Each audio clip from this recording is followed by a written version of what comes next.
Hello, hi guys! Magandang hapon sa inyong lahat. This is Jun Rodriguez by Mesagari Channel, a faith healer, also mata reader. So ngayong hapon na to, tingnan natin ang sabihin sa iyo ng ating mga gabay. So this is a special gabay for the month of October 17 hanggang October 23 for the sign of Virgo. So Virgo, welcome to my channel. Ano kayang messages, advices ng spirit guides ang ating masasaga for today's video? Ano kayang energy or kaganapan sa buhay ng mga Virgo signs ang ating mga hagilap? So guys, this reading is a general reading lamang, hindi lahat makaka-resonate. Kunin lamang po makaka-relate sa inyo. And comment down below kung kaninong energy ang ating nasagap. And of course, don't forget to like and subscribe my channel and hit notification bell for more videos update. Kasi maraming salamat po sa mga walang sawang pagsuporta sa aking channel, lalo-lalo na ang hindi nag-i-skip ng ads na way pagpalain kayo ng Diyos at may kapal, siksik, liglig, nag-uumapaw na biyayang manang balik sa inyo. So let's see guys, what is the messages advice sa iyo ng ating angel spirit for the sign of Virgo? So let's see and watch this.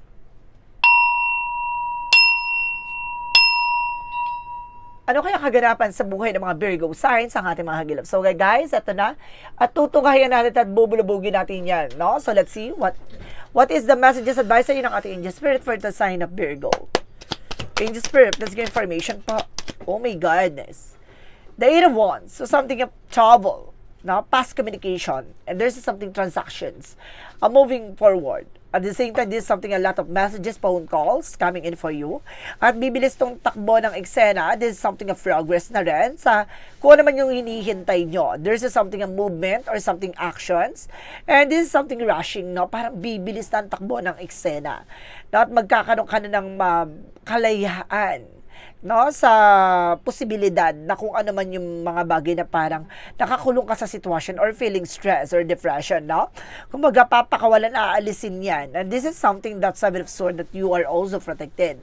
No, po protection at pangalagaan ng grounds mo or sinasabi na kailangan maging defensive ka sa kung ano man ang meron ka, no? At sinasabi sa'yo dito palakasin, no, ang iyong stamina. Ganun. So let's see what is additional messages. So this is the Ace of Swords with the breakthrough. Magtatagumpay ka talaga. Nabibigyan linaw, magkakaroon ka ng bagong ideas, new abilities, new skills, and of course this is something in new plans that brings you out success, no? Additional messages na represent dito with Nine of Pentacles. So this is something independent pagdating sa finances. So ibig sabihin nito, kayang-kaya mong kumita ng pera, no? Kayang-kaya mong kumbaga mag-earn ng malakihan or either kumbaga mabilis na yung pera pumasok. Ganun. And of course, let's see. Represent dito with the lovers, no? There's something connected with your love life. This is something a major changes. So, either there's something soulmate connections or there's something kinder spirits, no? There's a perfect unions, partnership and reunions, no? Marami kang bagay dito na maaaring pagtatagpuin ka, no? With something infinite or something everlasting promises. Kumbaga ganun. Kumbaga may something connection dito guys with the lovers. Maaaring, kumbaga, dumating na yung taong para sa'yo or either dumating na siya. And of course, sinasabi dito with the time moment for major changes. Major changes and the sudden changes that brings you something something biglaan, na parang pasabo, ganan. Kumbaga, this is something a spark coming in for you. Malaking malaking biglaan na magaganap pagdating sa love life. Para bubulabugin ka na dati para nakatuto ka lang sa finances, for this time, kumbaga, siya yung magpapatunay sa'yo na sa likod ng mga pinagdaanan pagdating sa buhay pag-ibig, siya yung taong magpapatunay na marami kang pinagdaanan, so kumbaga katanggap-tanggap ka naman at mamahalin ka, diba? Parang ganon. Kumbaga, hindi ka lang pinangalagaan at pinahalagahan ng mga taong minahal mo. Ganon. Kumbaga, iniwan ka sa ere, kumbaga, pinaglaruan ka, pinlaytime ka, but this is the moment for something change, no? And because this is Eight of Wands, represent the Five of Cups, so something losses. Kumbaga, may mga biglang nawala at bigla ang mawawala, no? Parang aalisin to sa eksena mo, aalisin to sa landasin mo ng biglaan na hindi mo akalain. Para makakalaya ka, no? Parang makakalaya ka for worries, no? For trauma, for something pain. What is the Seven of Wands? Represent the Eight of Cups, something moving on. For something talaga nakaka-move on ka na, no? From the past, from what? Charis. No, kumbaga makakalaya ka na sa mga pinagdaanan mo, not pinoteksyon at pinangalagaan mo na yung sarili mo, na marunong ka na mag-let go at marunong ka magpakawala, no, ng mga negativities, surrender. And this is the King of Swords, being wise, maging matalino, di ba? Sa likod ng mga pinagdaanan mo, kumbaga naging matibay, naging malakas ka. No, kumbaga lumakas ang pundasyon mo na hindi ka nagaanong o hindi ka na basta-basta nagpapadala ng mga iyong emosyon, no. Ginagamit mo na ang iyong utak. What is the Nine of Pentacles? Represents the star card for healing, guys. Magkakaroon ka talaga ng healing dito, guys, no.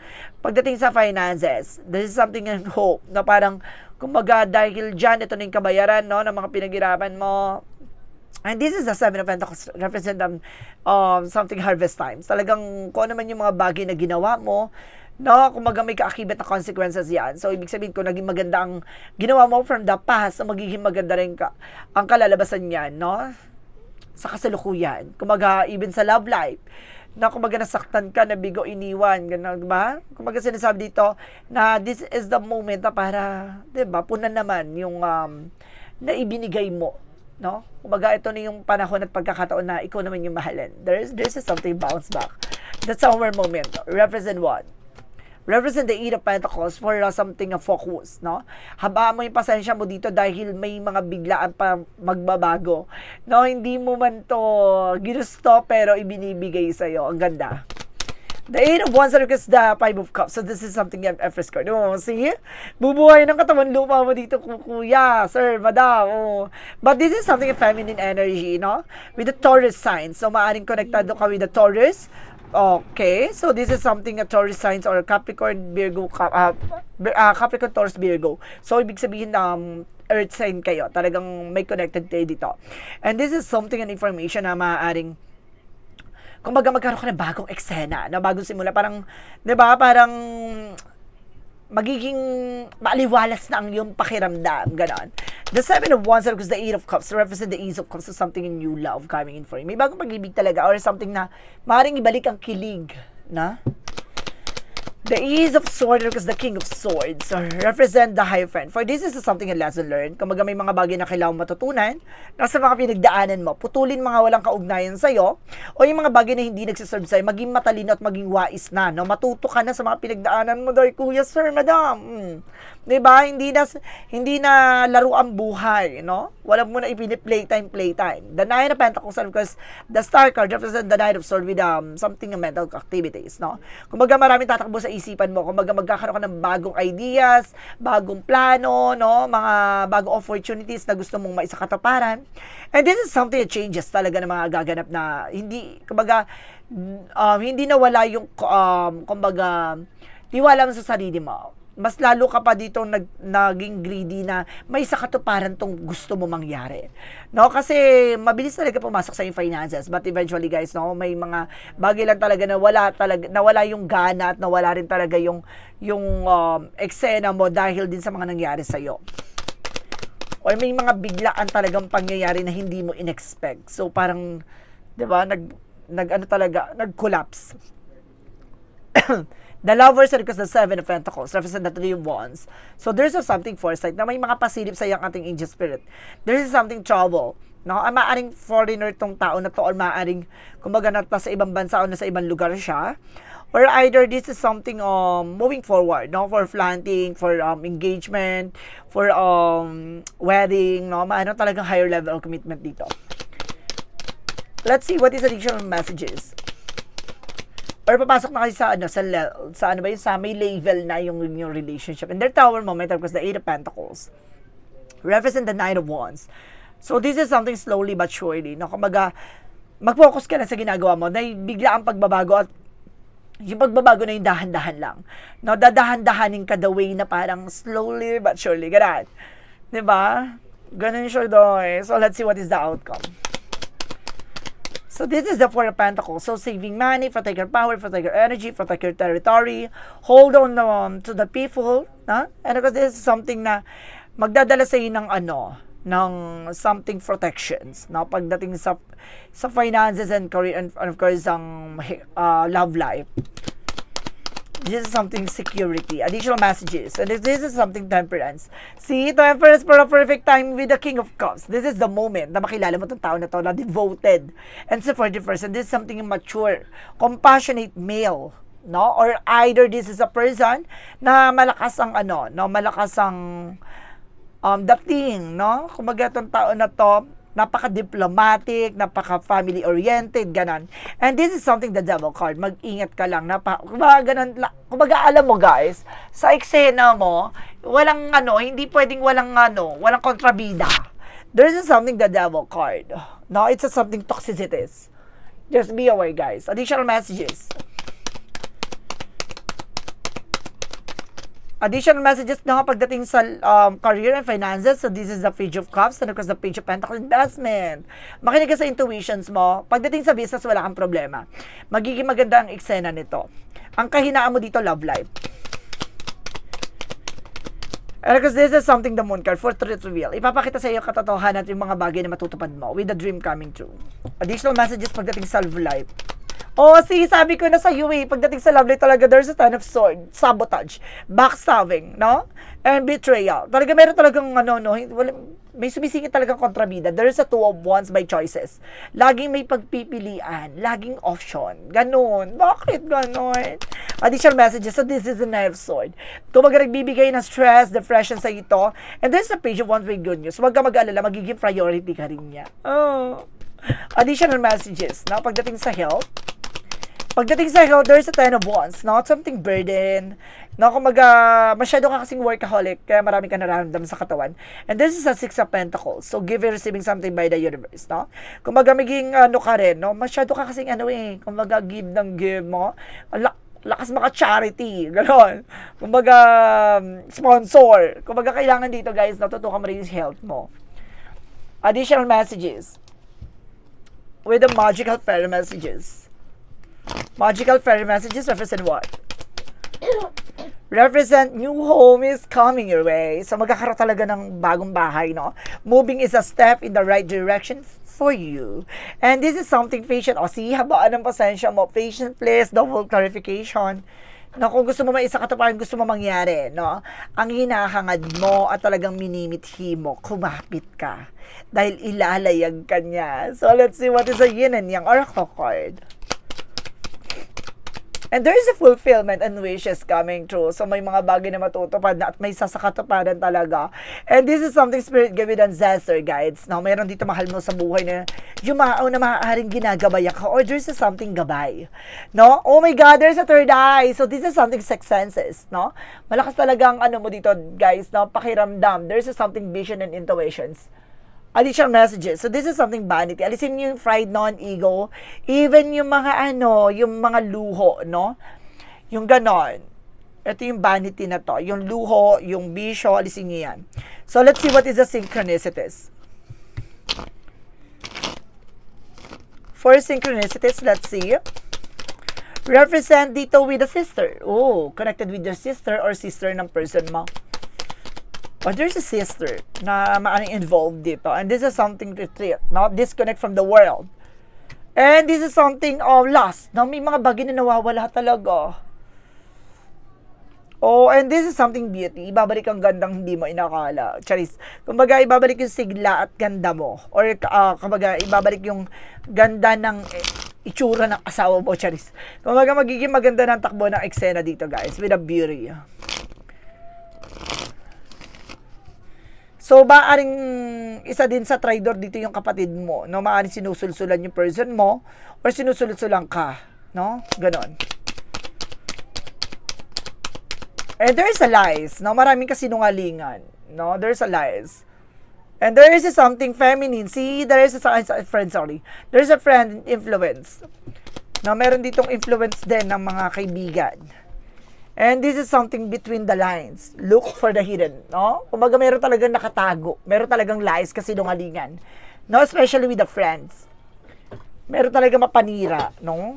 May kontrabida talaga, day. Kuya, sir, may kontrabida talaga, ha?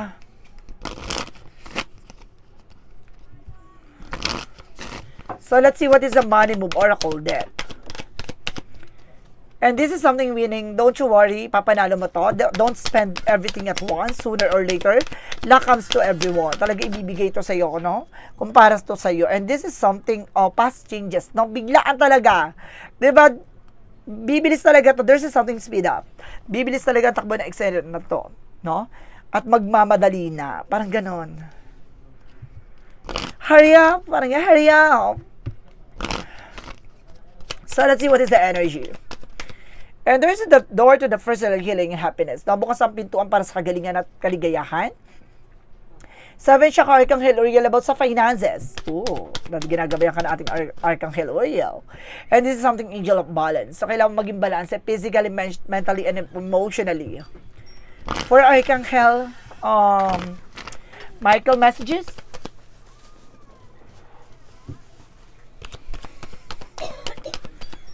And this is something positive thought create a positive result. Now, always think positive, being optimistic. No, and honor and trust your feelings. Na makikinig ka sa gut feeling mo, guys. And of course, sinasabi dito with an Archangel, your children are watched over by angels. Pati yung mga gabay, pati yung mga anak mo, ginagabayan din ng ating angel spirit. And believe and trust, kailangan mo maniwala at magtiwala. And for the last card is a guardian and protected. Na pinapangalagaan, pinoproteksyonan ka. Or kailangan mo pangalagaan at proteksyonan ang alin? Ang kung ano man ang mga bagay na mailap sa'yo. So, let's see what is additional messages. And this is something evolution. Ang laking pagbabago. This is something an information will be changed. And of course, this is something inner self. Napapalawaki talaga yung sarili mo. No? Kumbaga, mas ano na to, mas marami kang matututunan. At parang parang huhulmahin ka o hinuhulma ka sa mga karanasan, no, at mga pinagdaanan. And this is something, a release, transition. Ito yung mga bagay na magpapabago sa'yo. And this is the Sun card, no, ang kaliwanagan. So, let's see what is our Romance Angels. Let's see what is our Romance Angels represent what? Romance Angels represent what? Represent na keep an open mind. Na pagdating sa relationship, na kailangan open mind ka. At the same time, this is something of this could be the one. Maaaring siya na. Maaaring natagpuan mo na. O maaaring matagpuan mo na nga. No? Maaaring siya na. For the chakra messages. Perfections, no? May mga bagay na mabubuo na. May mga bagay na maayos na. And this is something joy. Na magiging maligaya ka na this time. For an angel's answer, represent what? For an angel's answer, abundance. Wow. This will be abundance coming in for you. And there's a taking action. Kailangan mo kumilos, gumalaw, guys. And this is, oh my God, success is coming your way. Oh my God, abundance, success, and taking action. Ang pagkilos at paggalaw talaga ang susi. My God. Kung hindi ka magtitake ng action, walang magaganap. Additional messages, and there's a doubt. No? Nagkakaroon ka pa ng doubt or pag-aalinlangan. No? And this is self-esteem. Ito yun na nawawalan ka ng kumpiyansa. Diba? And there's a guilt. No? So, parang nagagalit ka sa sarili mo o sa mga tao sa paligid mo. No? Parang there's something bullies. Ganon. Additional messages. And there's a study, research na marami kang bagay pang dapat malaman. Marami ka pang bagay na matututunan. And this is something creative expression. Now, there's something creativity with your actions at the same time. Kumbaga, ikaw yung gagawa ng mga bagong ideas na magbibigay pagbabago. No? Or something inspirations. No? To you and of course, to your loved ones. For Archangel Raphael, messages is something alternative medicine. No? Kailangan mo ng alternative medicine like something herbs, no? So, let's see what is additional messages na makakatulong, no, for your health issues, to relieve your stress. So, let's see. And because this is something a weight of the world, no? It's not yours, no, to carry. So, may mga bagay na kailangan magkaroon ka mag-set ka ng boundaries sa sarili mo. No? Hindi ka dapat nagpapadala sa mga ganong eksena. No? Kumbaga, hindi ka dapat nagpapa-apekto. And this is something lost lands. No, you've done this before. Nangyari na to, nagawa mo na to dati. No, maaaring inuulit lang sa'yo kung natuto ka ba, naging aral ba to sa'yo. So let's see what is a Monsology. A Monsology represent what? Adjustment are required. So kailangan talaga mag-adjust ha. And nothing is yet set in stone. So hindi pa napapanahon lahat. So let's see what is a Jesus loving quote said. Jesus loving quote said, nothing shall be impossible to you. Pagdating sa iyo talaga walang imposible, no? Ikaw yung gagawa ng ikabubuti at ikaw din yung gagawa ng ikasasama mo. Kaya you can create this situation and you have the power to change this, no? So let's see what is the angel's number. Additional messages. So this is something 66 for great blessings. No? Self-love, boundaries, and needs. Nurture yourself and you need to desires and boundaries. Let go of the things that are weighting you down. Make space for something meaningful and expand your spirit to all areas of your life. That big love, opportunity, or job need to squeeze in somewhere. So, magtiwala ka, pakawalan mo. No, intindihin mo lahat ng mga bagay na hindi mo kontrolado. No, pakawalan mo, kung maghahayaan mo makuha yung mga bagay na nararapat para sa iyo. Kung ayon sa kalooban ng Diyos, diba, ibibigay sa iyo yan. What is the messages of life? A messages of life represent what? A messages of life represent step by step. So this is the moment, no? Today I practice patient. I allow time to fulfill my goals. I understand the wisdom in letting go of control. I know that the true value of each situation lies within creations, rather than it's in the end result. Therefore, I allow my life to unfold step by step, inhabiting each moment to fullest, knowing that my soul is forever rising higher and higher to embrace the light. So see, alam mo sa sarili mo na bawat eksena ay pagdadaanan mo, bawat galaw mo ay may ibig sabihin at may dahilan. Kaya sa bawat kilos mo, kailangan pag-iisipan mo, dahil hindi yan katulad ng sasakyan na kayang-kaya mong ibalik, no? Kumaga, kailangan moving forward. Kung may mga pagkakamali ka na nagagawa, kailangan mong matutunan. No, harapin ang kinabukasan at harapin at tanggapin kung ano man yung mga bagay na ipinagkakaloob. So guys, this is a special gabay for the month of October 17 hanggang October 23 for the sign of Virgo. So Virgo, maraming salamat for this wonderful reading. So once again, this reading is a general reading lamang, hindi lahat makaka-resonate. Kung hindi lamang po makaka-relate sa inyo, and comment down below kung kaninong energy ang ating nasagap. And of course, don't forget to like and subscribe my channel and hit notification bell for more videos updated. Kasi maraming salamat po sa mga walang sawang pagsuporta sa aking channel, lalo-lalo na ang hindi nag-i-skip ng ads, naway pagpalain kayo ng Diyos at may kapal, siksik, liglig, nag-uumapaw na biyayang manang balik sa inyo. At maraming salamat po and see you in the next video. Bye-bye and babush!